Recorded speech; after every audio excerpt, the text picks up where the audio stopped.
In Australia, the only thing we love more than watching sports is playing sport. But as any parent knows, wherever there's running and other physical activity, there's also the potential for injury. That's why we're here to coach you on ways to prevent and treat injuries, plus recognising certain conditions. And to get you warmed up, let's start with an easy one, warm-ups. At the start of any training or game, it's important to warm up by jogging and stretching. Likewise, it's important to cool down too.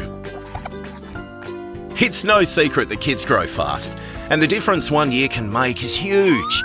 That's why you need to make sure your child is enrolled in sport that's appropriate for their age and skill level. You should also consider modified sports like Auskick.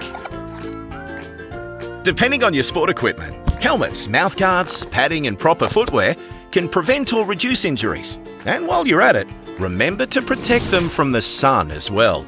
Unfortunately, it's not just people who like to come and watch sport. This guy does too.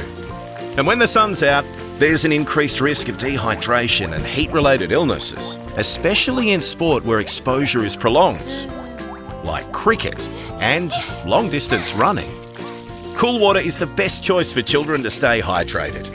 High-calorie sport drinks are generally unnecessary for most children participating in sport, and energy drinks with caffeine should be avoided at all times. This is an important question. Before a child participates in a competitive game, they should participate in training to learn and develop their skills. Plus, you should make sure they're not tired, ill or injured. And should they have an existing medical condition, the coach should be informed about it.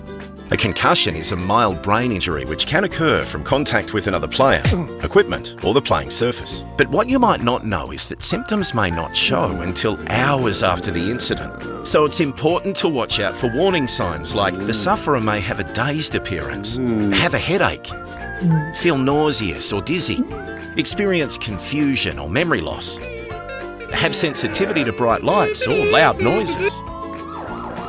If you suspect someone has a concussion, take them out of the game and seek medical attention immediately. Remember, sometimes people won't say anything because they feel like if they get taken from the game, they'll let their team down. You've probably heard of tennis elbow, but did you know there's all types of injuries young athletes can get from intensive training for a single sport? Because they're repeatedly using the same muscles and joints, it can result in serious wear and tear. So the best way to prevent this is to mix it up. By playing different sports, you'll avoid overuse injuries.